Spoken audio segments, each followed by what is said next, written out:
So, welcome guys to the CineShow's very first podcast.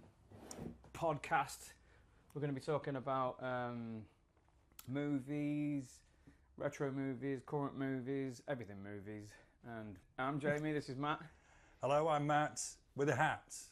I have found, after 50 years, a place I can wear a cowboy hat and not get beaten up. Well, we'll see when it goes out. It's a bonus. It's a bonus. It's a lifelong You might dream. get digitally beaten up online when the comments come out. May do. We'll see how it goes. But yeah, so we're here at Howling Jack's record store. The best retro vintage vinyl. You sell it. Well, it's a nostalgia church. It's all things physical media, and a great place to be. If you ever want to come in and just have a chat and have a nice, relaxing time browsing through records, this is the place. I can vouch for that. That's how I've ended up here. And we are, of course, in Cleethorpes, because at this point, we're mainly talking to people of the local area, but people may be looking back on the first episode from all over the planet. And we're in Cleethorpes, what some people might describe as the jewel of the North Sea, the Paris of the East. I don't know who those people are, but yeah. People do. I do. I love it. You Absolutely do. love it. Great place. So much goes on. And as a super duper bonus, we have a cinema right on the seafront. Parkway Cinema, independent, locally owned. I think they've got 3 branches. One here, one. They've got Soon 3. to have a new. Are they having the one in Grimsby as well? There's one coming out in Grimsby. Yeah, we'll get to that. I think on a different episode. We'll have to visit. Yeah. Yeah, we are right on the beach. For those who don't know, which is awesome. So let's get stuck into it, mate. Let's go. Where are we going? Where are we starting from? Gene Hackman. We can't start this podcast. Gene Hackman, unfortunately, recently just passed away. It's a massive shame and a big hit to the movie industry, obviously. So I just thought we'd start with, what's your favourite Gene Hackman film? There are a few. Poseidon Adventure sticks with me because I remember watching that as a kid. There was a difference then as well. So if you think that that's kind of an action film, and Gene Hackman isn't ripped. So if you think of action films nowadays, think of like Hugh Jackman. To be in a film, he's got a 6 months Look worth like your everyman. Yeah, bulk himself up. Whereas back then, and it'd be Steve McQueen in Terran Inferno and that kind of stuff. It wasn't the same thing, was it? But no. But yeah, Poseidon Adventure. One of the last ones he made was Runaway Jury, and he was a real slime ball lawyer. He was like the guy behind the lawyer. Behind the camera, sort of like trying to just manipulate the jury and get it all down. That was actually quite good. It was. Who else is who's the lead in that? John Cusack. John Cusack, back when John Cusack film. used to be in cinema films before he seemed to go into straight to streaming stuff. Great actor. And there's some great shouty bits. So basically every time he shouted was absolutely brilliant. Pretty much everything he's in. He had a dip, didn't he? There was kind of a lot of actors kind of did in that kind of 90s era. There was some straight to video stuff. Yeah, I think it was like the money got really, really big, and there was just a select few of actors that was getting that kind of money. So people just had to pay the bills, and to get used to the money that was on. I think everybody did it. You look at some of the De Niro films that was going, sort of like straight to DVD and stuff like that. It's just about paying the bills. And I think something like that, they all also expect to go under the radar a little bit, rather than the middle of the ground where it might sort of get on the cinema and people go, oh, that's not up to sort of De Niro standards or Hackman standards. But Hackman for me was one of the, there's so many like legends, screen legends, but there's very few, and I would say probably 20, and when we're talking about all movie stars ever, that's quite a small number, people that when they're on screen, it doesn't matter what's going on that screen, two people could be having a conversation. You're just drawn to them. And I'm thinking of people like when Johnny Depp played Jack Sparrow and Russell Crowe in Gladiator. It doesn't matter what's happening in that scene. You're on that person. And Gene Hackman just tend to do that in pretty much every film. We'll have to at some point in later episodes do a kind of a top 3 actors type thing, because spoiler alert, Gene's there for me. Is it? Yeah, really good. I'm trying to think what brought him back. What kind of was it? It's kind of Enemy of the State time. Great film. He came back in as that kind of Scott? Yeah, great film. And that kind of brought him back to kind of cinema stuff again. There was probably something before. and then he had a good run soon. There's also a great film with him and Morgan Freeman and Thomas Jane, where he's... No. It's something like Under Suspicion. Right, okay. I think you must have been in a Without couple of films. Suspicion, something to do with Suspicion.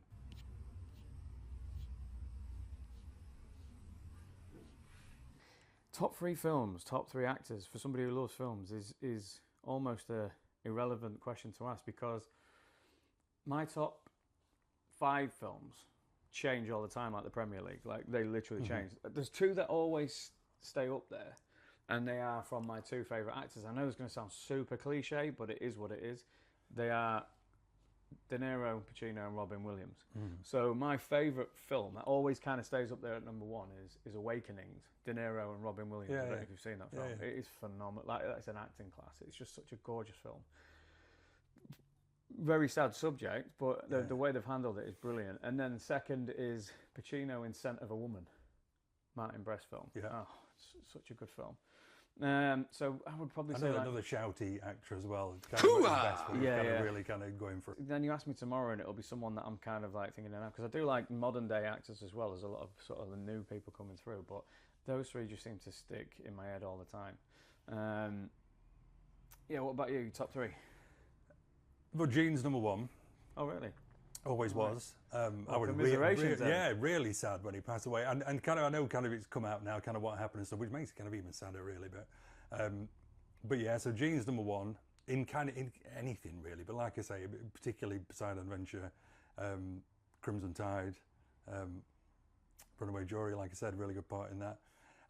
Second, they kind of change. It depends what you kind of see, don't you? And you kind of forget about people and you think, oh my God, they're really good. Gary Oldman, absolutely love Gary Oldman. Legend. I recently watched State of Grace again, which is Gary Oldman, Sean Penn, Ed Harris.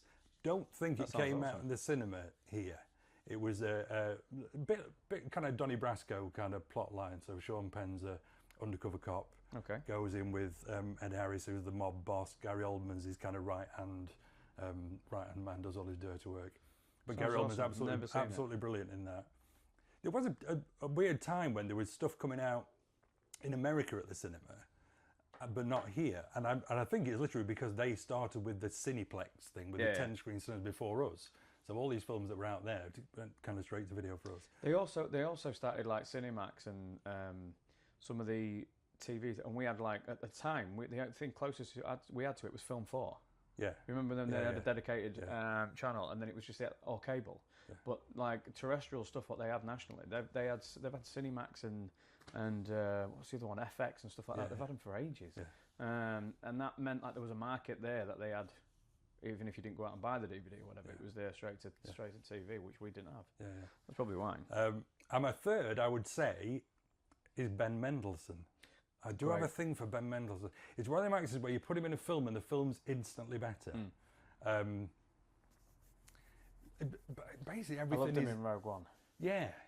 And then just watch the trailer for Andor season 2 when he pops up in that. All right, because of course he was involved in Rogue One. Really good. Ready Player One, he was really good. Yeah. I can't decide. Maybe he's out there and eventually watch this, but I can't decide if he's done something with his teeth. His voice seems slightly different. Yeah, I think so. From Ready Player One, I think he's had whatever they call him, Australian. Yeah. Started out in Neighbours. The first thing I remember seeing him in, everyone from Australia, as a proper big cinema movie was Vertical Limit. All right. Seen that, yeah, the mountaineering thing, which has a really, really good trailer. The trailer's far better than the film. The trailer's kind of fantastic. So at the minute, Gene Hackman, Gary Oldman, Ben Mendelsohn. So Gary Oldman recently just rewatched Leon. Yeah. It's like we're not talking about people who just steal the scene. Doesn't matter what's going on. Yeah. You're looking at that person. That's one of them performances. Yeah, it's phenomenal. The quiet before this, he loves these moments. They remind him of Beethoven, and then it all just kicks off. You don't like Beethoven? Yeah, it's really cool. Captain, let's talk about up and coming movies. Mm-hmm. I've seen a few trailers. First up, I would like to give a shout out to whoever it is that makes the Mission Impossible trailers. So Mission Impossible Final Reckoning Is it the final reckoning? Final reckoning. Will it be the end of Ethan? Before the final.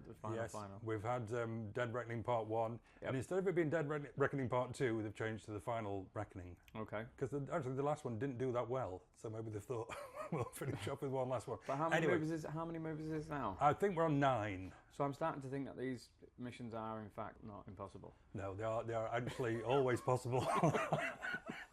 I mean, they're always possible. I'm just putting it out there. Yeah, they're always possible. They seem impossible, and to Tom, Ethan, they seem impossible. Well, Tom's a different kiddie, isn't he? Yeah. But the trailer for Dead Final Reckoning, another absolutely fantastic trailer. So they followed on with they did for the last 2 trailers, I think. So there's no speaking in the trailers. It's basically a beautiful piece of music, which is normally some kind of riff on the Mission Impossible theme, and just a selection of images that normally involves Tom running, which I'm sure they're putting on purpose because we all love Tom running. But they're just so well made. If they were giving out Oscars for trailers, which they should do at some point, the Mission Impossible trailers would win, and I'm pumped for it. Do you know what? I don't know if you know, but I'll throw this in there. You probably do know. Throw it. Trailers are actually cut by completely different companies. They're not cut by the film people who make the film. So there are promo companies, marketing companies, who are designated trailer cutters. Not all the time. I'm sure some of them do them in-house. Disney's, for instance, quite possibly do them in-house. But I'd say majority of the time, they're given X amount of footage, and these people who make trailers know what's going to get people involved. Yes. So it's a skill in and of itself. So like the people you're talking about who did the trailers probably not really like in the film. So big shout out to whoever did the trailer for Final Reckoning. Yes, and the other one I watched was, I watched loads. If I'm kind of bored, I'll put YouTube on and kind of catch up with trailers. Havoc, which is a new film coming out on Netflix, which is by you sent me that. Gareth Edwards. Love Gareth Edwards. The Raid films, absolutely brilliant. Tom Hardy. He did Rogue One? No, we're thinking of. Are we? Yeah, Gareth Edwards. Yeah, did Rogue One and creator, the Welsh director. Yeah, he did the creator. Who was living and in East Asia when he was doing his Raid films.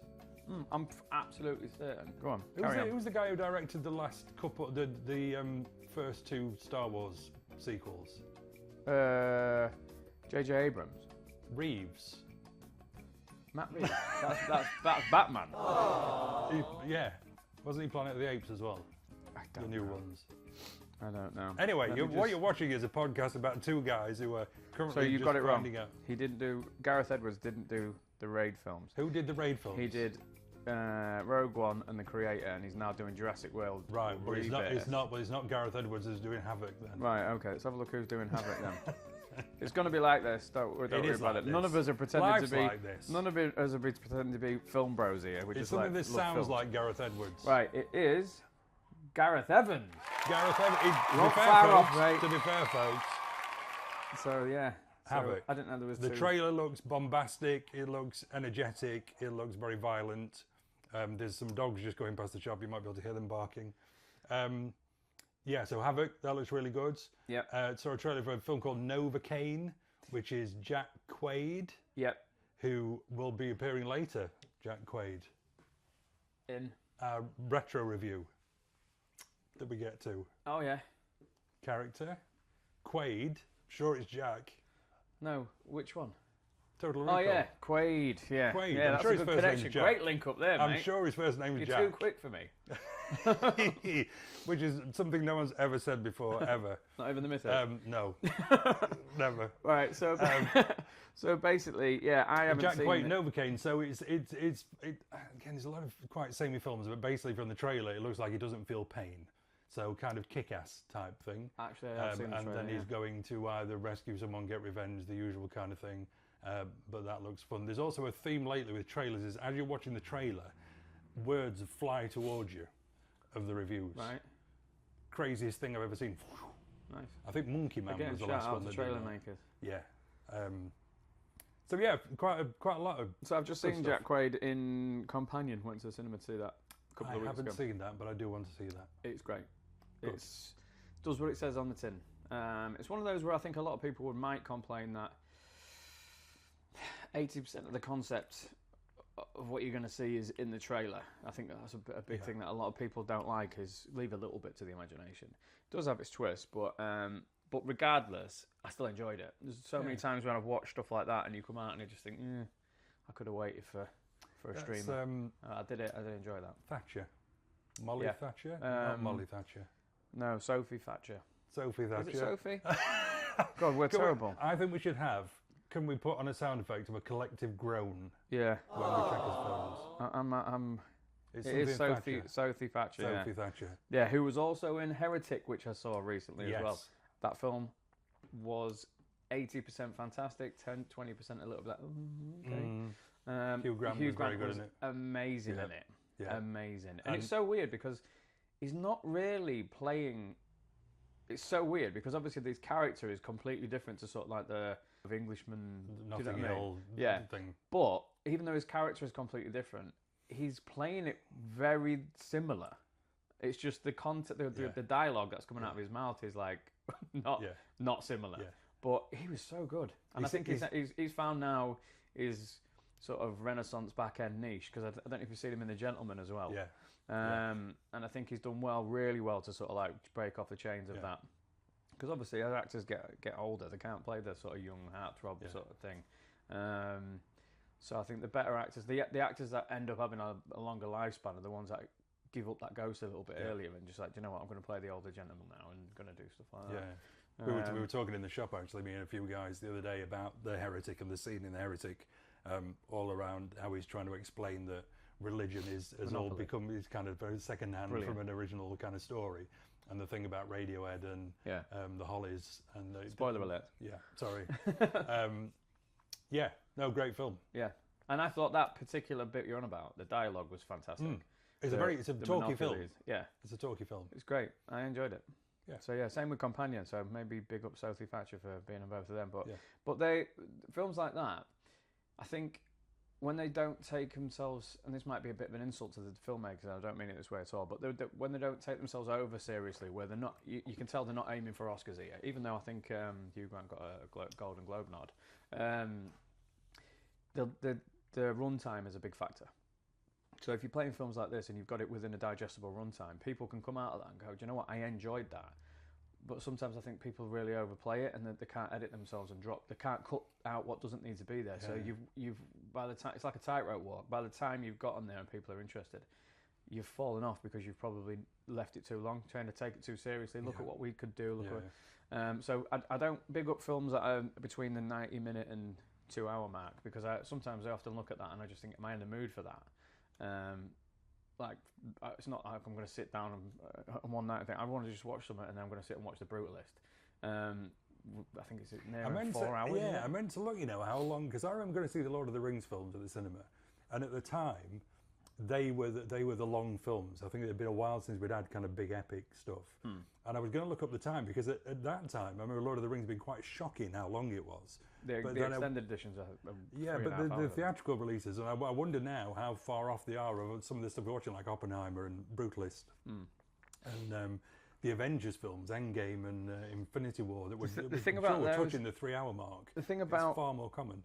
Your Marvel films and your Lord of the Rings films is that they've got the visuals to hide behind. They've got like a human shield there to hide behind, because where it might sag dialogue, the visuals will fill that gap. So there are many films like Lord of the Rings and Avengers. There was a film, I can't remember, I was just talking about someone recently, that it didn't feel as long as this runtime was.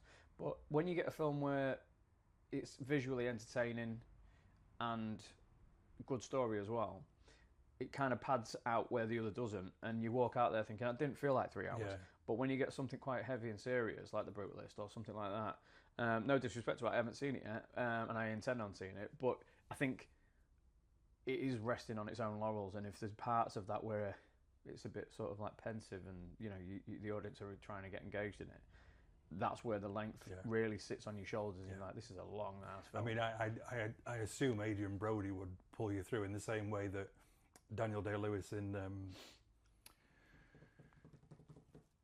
Everything he does? Yeah. What's the one? The oil one. Oh, Chuff and nuts. God, we're terrible. That's overgrown. There will be blood. There will be blood. So Daniel Lewis and There Will Be Blood. That's a long film.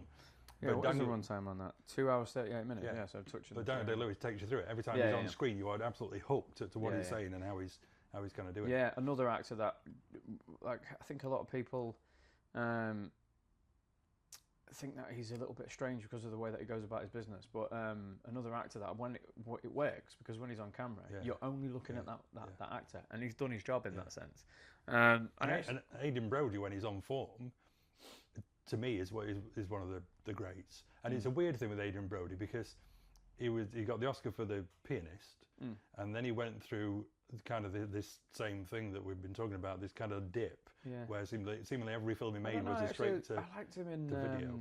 King Kong, like Peter Jackson's King Kong. Yeah, I thought that was actually a really but good that's film. much older than you realise. Yeah, and then there's been a whole swathe of straight to streaming films. Yeah. And then suddenly up he pops again. He's back up for an Oscar in something else. It's strange. Yeah, but then to be honest, like even some of those straight to video, he probably earned a lot more money doing that than this. It's just this year at the Oscars and this year's awards season was very heavy on indies, which is a good thing, especially for independent filmmakers. So when they're getting the recognition, it's good because I think I saw an interview with the director of The Brutalist. He said that he didn't earn a penny off it, which is if it's up for best film, that seems. I mean, I understand how the industry is at the minute, but it's just so difficult to fathom that somebody's not making money off a best film at the Oscars. But ultimately, they will, I guess, if they give another projects that are. Yeah. I mean, it does put yourself in the shop window. I see another article recently says that anybody that was nominated for an Oscar in any year, the following 3 years, their personal income increases 80%. So there is that, but it shouldn't be that. That shouldn't be like what people are hinging on. Yeah. So looking at there's so many indies this year. Obviously, Anora won best film, so it's a good sign. I think so. People are asking for originals and spec scripts and stuff like that. That's been lost for a long time because some of the originals and spec scripts ended up being straight to DVD because they didn't have a heavy character, thing, or it wasn't an inbuilt book or a remake or a book that's already got an audience, or you know what I'm saying. So I think as well, I'm drawn now to more to original stuff. So I've got kind of Marvel comic book fatigue. Deadpool and Wolverine, I absolutely loved Deadpool and Wolverine.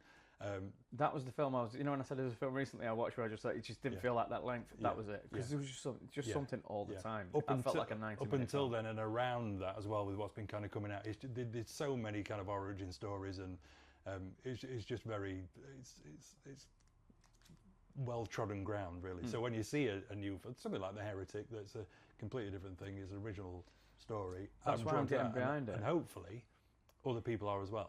Yeah, I mean, it changes the dynamic of what studios are making. And this is going to be quite a heavy talk here, but basically, the industry at the minute, years ago, it used to be companies like Miramax and things like that was renowned for making films knowing there wasn't going to get the fly in here. Karate Kid moment. There's a Jeff Goldblum in here somewhere. They knew some film. They would gamble on indie films, knowing that they probably wasn't going to make the money back, but it was going to be more of a grab for the Oscars or a grab for the awards, which gives them a little bit of clout. So they'd offset their yearly. So they'd say, right, within this year, we're going to throw money at this big budget, and then we're going to do half a dozen indies and look at it as a yearly thing. Now, the industry is every single film has to stand up on its own. So even if Disney earn $1.5 billion off one film, Disney make a little indie series or something. If it doesn't do its own business, it'll get scrapped. Yeah. Even if people like it. And that's what's changed. Yeah. The money there all of a sudden, if every single thing has to stand up on its own to fit, instead of looking at it saying, right, as a company, over these 12 months, we're going to spend X amount on this, and the money they earn off that can offset this, then you'll see more original stories, you'll see more original filmmakers. But at the minute, the funnel's just going up to the top. Yeah. And most indie films now are made for no money or people getting in debt. People are doing them for free. You should be at least getting minimum wage. Yeah. You know what I mean? It's a trade, it's a skill. But it's never been worse for making them. But this is why I said the award ceremony was so important this year, for getting acknowledgement, because companies might draw their eyes now to, all right, well, that was an original, it did so well, we also want awards, we also want this. You'd like to think that it's correcting itself a little bit, and I feel like it is.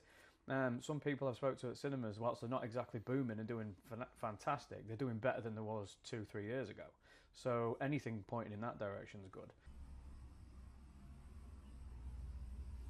I've got my little pad. I've made notes, folks. Jamie's notes are on his phone because he's young and trendy. Mine are on paper and I can barely read them. But other stuff I've watched. Capricorn One. An old film. 1977, I believe. I've never seen it. I'd never seen it.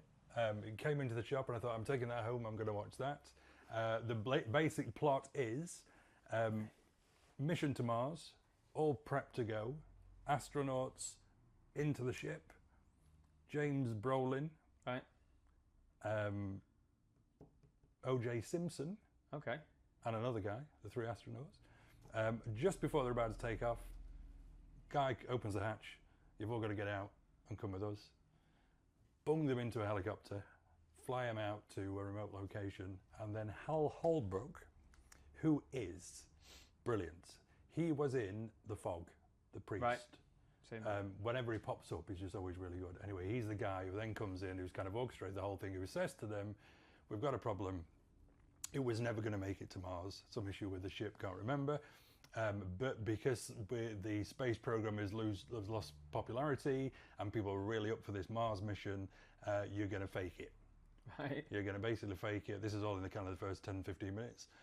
You're going to fake it. So the astronauts are pissed off. They're not up for that. At that point, they even kind of threaten the safety of their kids and families if they don't go through with it, because it's such an important thing. And then they have to kind of fake this Mars landing. The first half hour is really good because it's kind of how they set it up, even to the point where when the fake ship lands in fake Mars in a big studio, as they jump off the ladder, they turn the camera to slow motion to make it look like it's kind of the gravity thing. That's good. That would have been quite contentious at the time because we're looking less than 10 years. If it was 77. Yeah, because there was always the rumours around. So there's less Kubrick. than 10 years after the moon landing. Yeah. So that would have probably been like a bit contentious at the time. And then basically they and it's not giving anything away because it is in the trailer as well because I watched the trailer. The guys basically escape, decide they don't want to do it, and they're kind of hunted. So the second half of the film is more like a chase film. It's a really cool kind of 70s conspiracy film. It loses it's well worth a watch. It's not absolutely brilliant. Sounds good. But there are a few really good bits. There's when they're being chased, when they kind of get away with these 2 black helicopters that are kind of tracking them. And the way they're filmed is really kind of ominous and quite kind of doom-laden that these black choppers have appeared. And there's also an air chase in the movie that's really well done. Like kind of Tom Cruise Maverick, well done without the CGI backgrounds, if you like. 77. Yeah. Wow. Yeah, really well done. How they filmed it, I've no idea. Almost like there was a plane behind the plane, just kind of following kind of every movement. This is the same era of like Superman. If you've seen but Superman. it's all practical. There's no model planes or anything. Really good. So that's well worth a watch, folks. If you're not seeing Capricorn One, can I mention TV? Can I mention Cobra Kai? Yes. Cobra Kai. So don't spoil it though. I haven't seen the last series. Season 6, all done. So we're now done with Cobra Kai. The first 2 seasons, absolutely loved. I thought then it kind of sags a little bit. As most do. The last season, I can say with all honesty, you could probably skip. There's 15 episodes. It was divided into 3 5s, which Netflix kind of do when they've got a property that's about to finish. They seem to kind of eke it out as much as they can. So the last season, there's a lot of filler. But all I will say is that the very 2 last episodes are just an absolute joy. Really? Absolute joy. Yeah, I've seen all up until the last series. Yeah, everybody gets a monologue, everything, the way it's done, and what kind of happens at the very end, which I'm thinking, oh, they've done that. Yeah. So I'm assuming based off that they brought Pat back and CG. Yes, that bit's not so good. I haven't seen it. That's a pure guess. It's a bit spoiler. That bit's not so good. It's a bit like another spoiler, Leia at the end of Rogue One. Yeah. It's not quite there. But no, there's a better twist to do with the scoring and the fighting that means that the end fight has to be a certain way. and you remember kind of whose story it was in the first place. But Cool. really kind of uplifting stuff. I'll mention Paradise, which is a series on Disney Plus. Okay. Starts out as a straightforward, just last episode just gone out. Starts out as a straightforward, again, conspiracy theory, the president's found dead, who's killed the president, and then turns into something very different, which I won't talk about. Who's in this?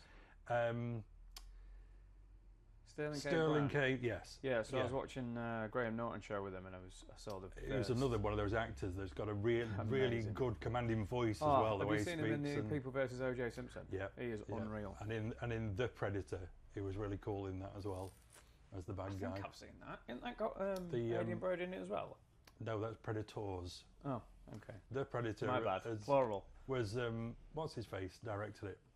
Last Boy Scout. Lethal Weapon director. Here we go again. Joe. No. Rob. Dick. Richard Donner. No. Richard Donner did Lethal Weapon. No. He did. Who was the script? The guy who writes a really cool script. Did the script. Shane Black. Shane Black. Yeah. Shane Black did it. That one. It wasn't very good. These conversations are going to frustrate all you film bros. You'll be fine. There'll be a lot of this, but we do know a fair bit. Anyway, so it turns into something completely different. 8 episodes, but what I wanted to mention is episode 7 is probably the best episode of any TV show I have ever seen. Oh, really? How they do that is what plays out is absolutely terrifying. Proper edge of your seat, and not terrifying for the reasons you might think, as in horror, but just the way it's done. So Paradise, give it a watch. When you get to episode 7, you're going to be well away. Awesome. And the very last thing just to mention is a film called Fight or Flight, which is a Sky original, which is always a big warning sign for me, but we were stuck for something to watch, myself and my wife, so we thought we'd stick that on. Josh Hartnett. Looks like a TV episode, very televisual. He's having a bit of a renaissance, isn't he? Yeah, he is. Similar to Hugh Jackman. I've seen a lot of the same films. Gave up. I think he actually went into retirement for a bit. I don't think he was doing stuff in between. Right. If he was, it was the odd thing. Yeah. But this again followed very similar ground. There's a shady organisation. They're trying to get a hacker who they've tracked to get in on a plane. They then call up Josh Hartnett as their kind of mercenary gun for hire type fella to go onto this plane, bring the hacker back to them. That information gets leaked, so all of a sudden there's all these other kind of killer mercenary types on the plane also trying to get this hacker who's called the Ghost. And then it plays out basically like kind of a cross between John Wick. If John Wick met an episode of Benny Hill. So the action's good. That should be on the poster. Yeah. There's kind of slight speeded up fight scenes, when when the punch goes and then the last bit speeded up. Yeah, people being chased around the plane. Loads of action, but it's good fun, and you can tell Josh Hartnett's having a really good time. It's an beautiful hour and a half, goes really quick. It's a 3-star film, but it's worth a watch if you're stuck. And that's pretty much what I have watched over recent decades. Okay. Sounds good. I'm going to watch all of the above.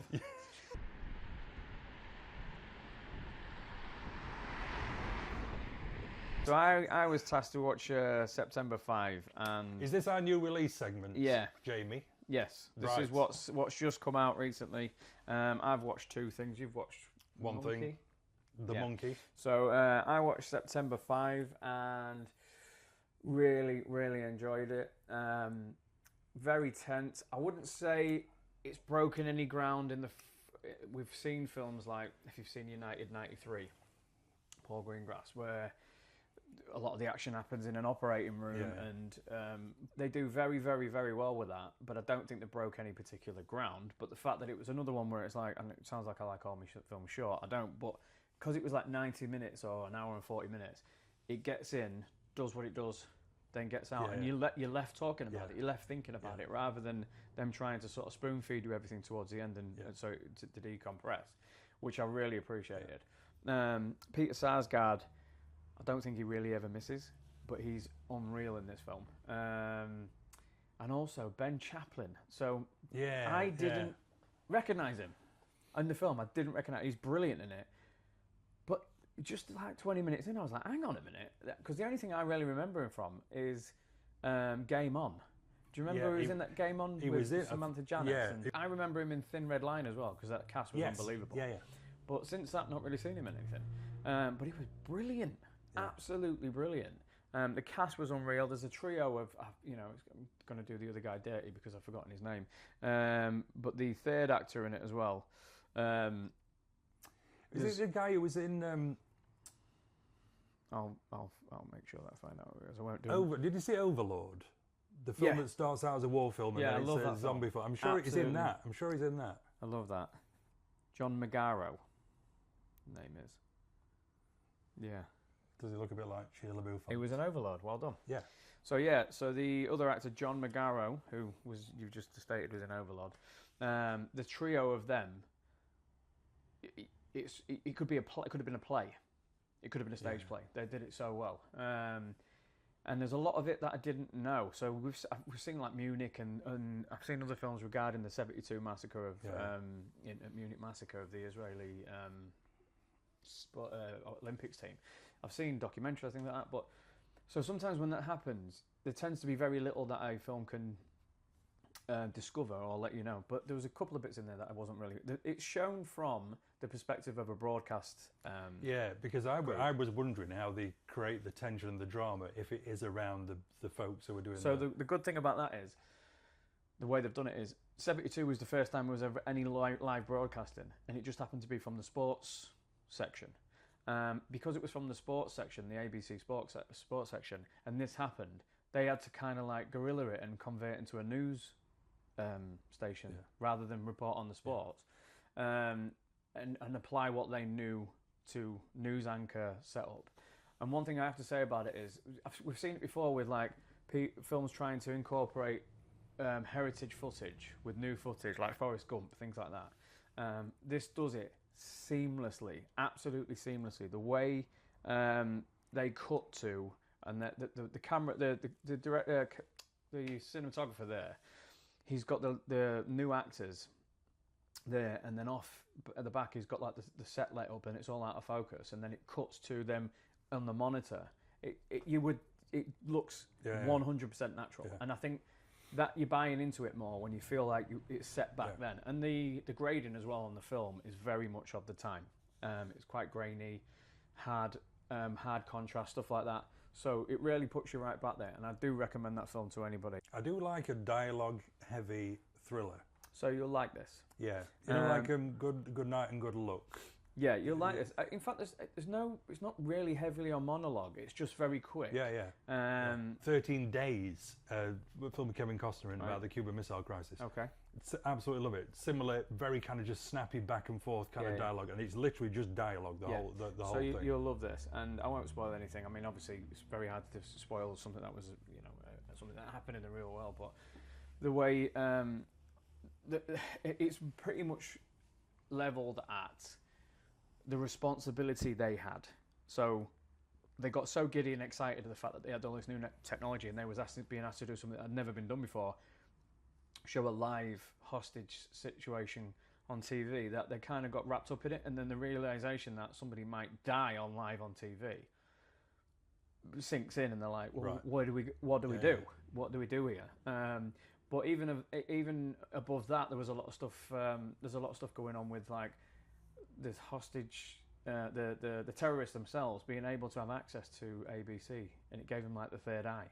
So there was like, then the German was like, to give them pressure on him to shut down and stuff like that. But it was really tense, not very long, and the performances is the next level. So it's high. That is a 4 out of 5 for me.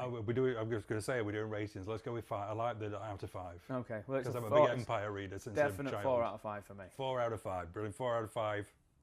4 out of 5. So I watched The Monkey.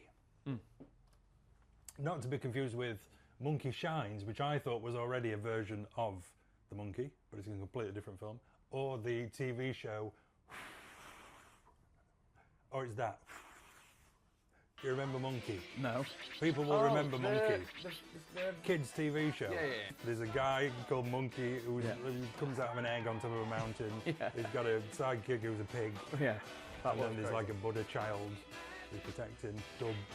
Anyway, it's not that. The Monkey. So The Monkey is based on a short story by Stephen King, 1980, I believe, in the book, and I'm sure I read it. I think the book was called Skeleton Crew, and that was the book of short stories, and this was one of those. Directed by Osgood Perkins, who is son of Anthony? Yep, Anthony Perkins, who, fun fact, Osgood played younger Norman Bates in Psycho 2. Yeah. I know this because I read about it. Yeah. Directed by Osgood Perkins, who previously had done Longlegs. I don't know if you saw Longlegs. Did you see Longlegs? I haven't seen it fully. I was interrupted. I watched it. I enjoyed it. It was one of those kind of horror thrillers that's a bit Silence of the Lambs, quite unnerving to watch, as opposed to being particularly scary. I do have an issue with the trailer for Longlegs, which was terrifying because of a sound effect. That there's a bit where Nicolas Cage kind of does this thing with his hands in the trailer, and it makes this god-awful noise, this kind of type noise, which never appears in the actual film. Okay. It was a misleading trailer. So all this hyping that you've done a big trailer makers, you've given him one thumb down. Yes, that's a down for that. Okay. Misleading trailers. There are other misleading trailers which we will talk about in future episodes. Okay. Trailers that mislead you. Stuff that's not in the trailer and not in the film. Yeah, indeed. Yes. So basically the plot is we've got two young brothers. It's all kind of kicked off with a 5-minute, before the titles, a 5-minute sequence involving Adam Scott. He's in that. He's in Severance as well, which I haven't seen, which is getting a lot of buzz. Yes, he's supposed to be phenomenal in that. So the first 5 minutes in a kind of a pawn shop with Adam Scott kind of gives you the sense basically of what this monkey can do. We then have the title sequence, which is very Tarantino-esque. In fact, the whole kind of first half hour is quite dialogue-driven, and I was getting Tarantino vibes. Two brothers find said wind-up monkey, left by the father, wind it up. People start to mysteriously die. People around them that they know start to die. In quite prolonged... Well, not people dying. Yeah, no, not people dying. But for a horror movie, unless it's on film and it's entertaining. Yeah. Quite prolonged death sequences. Oh, that's over there. That's going to fall. Hit that. That's going to fall. Da, da, da, da, da, da. So it's Final Destination styly. Okay. Black comedy in there. So the brothers eventually work out. In fact, one of the brothers describes it as a magical killer monkey. So they very quickly work out this is down to the monkey. They manage to get rid of the monkey. First half hour of the film. It's obvious, really, because in the trailer we then skip forward 25 years. We've got one of the brothers, the main brother, has grown up, played by Theo James, who absolutely nails the American accent, and as another actor with a really good voice, especially when he's doing an American accent. He was in the TV. I remember him. He was in the In-Betweeners movie as the slimy Essex boy types. Nothing against people from Essex. He was in the Gentleman TV show. Right. Recently. I know what you mean. TV, Yeah. So That's and great. he's brilliant. So he's with 25 years. We've done it. Gets a call from the brother, the monkey's back, and people start to die again. It was good, and it was well written and really well acted, especially by, like I say, by Theo James. It wasn't scary to me, but then I've seen pretty much every horror film. Like funny thingy, like Cocaine Bear. Yeah, the trailer makes it look really kind of full on, and it is, but it's based on a short story, so there's only so much they can do anyway, because it is a really short story. And the problem with it is that it felt like I'd seen it all before, even though the book was 1980, which predates most of the horror films that involve these prolonged deaths. Final Destination's done it. We've had countless films now where there's some kind of object that's possessed. James Wan's the producer. Who was responsible for your Annabelles and all that kind of stuff. So you could see maybe why he grabbed it. Oh, look, we've got another thing that can kill people, another object.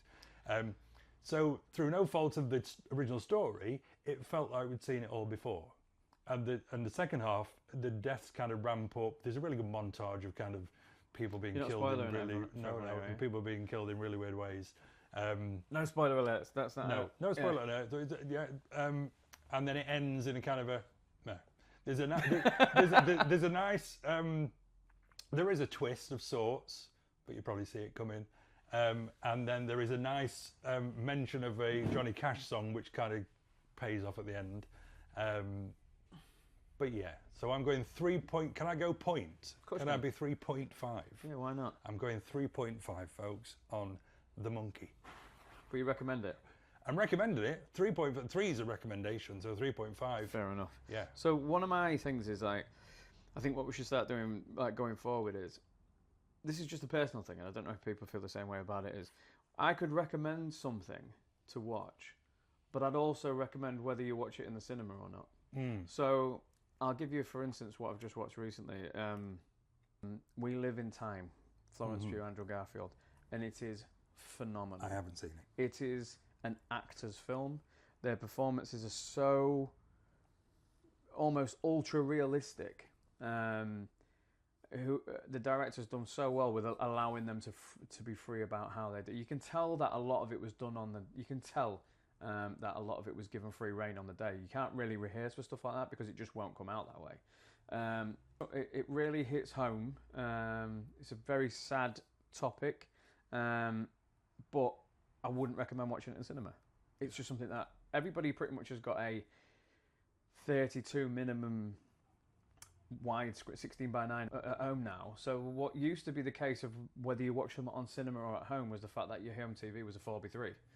Yeah. So it was a lot of pan and scan or letterbox. So it was like watch films at the cinema because it was in film format. Now the format's not an issue.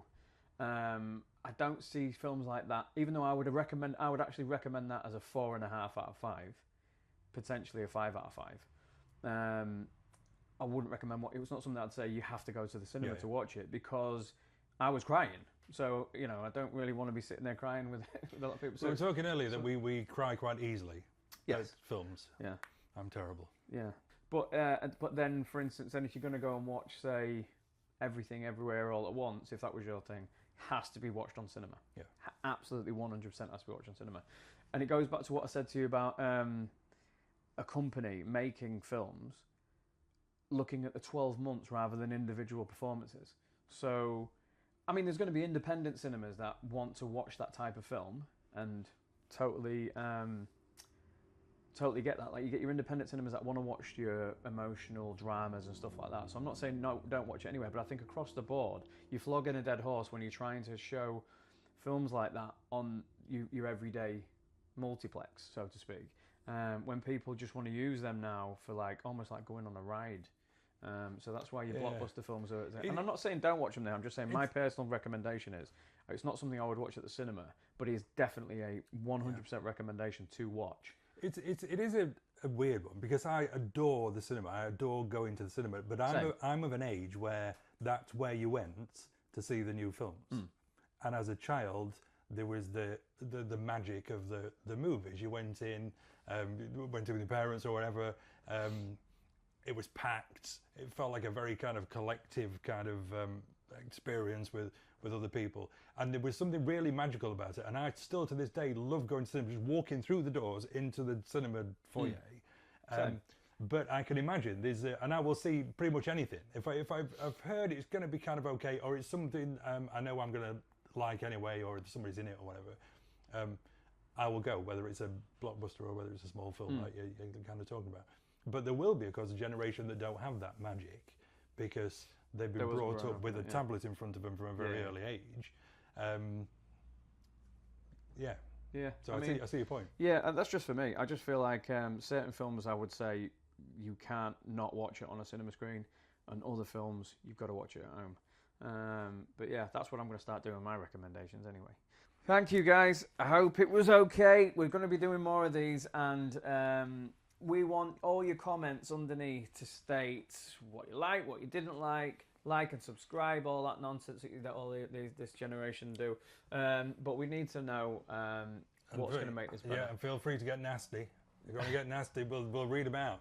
So nasty. Depends how you mean funny nasty. Comments. If you mean nasty. You know what we've not done? We've not sworn. I think I did, but don't did worry you? about it. I'll beep it out. But yeah, but so I like swearing. What we're looking to do is have an audience here. So if any of you guys fancy coming in, sitting in, joining the debates, the conversations, stuff like that, then get in touch with us and we'll try and get half a dozen people down here every single time, which I think it will flesh it out a little bit. But for now, guys, thank you so much. Really appreciate it. Thank you. Signing off. See you later.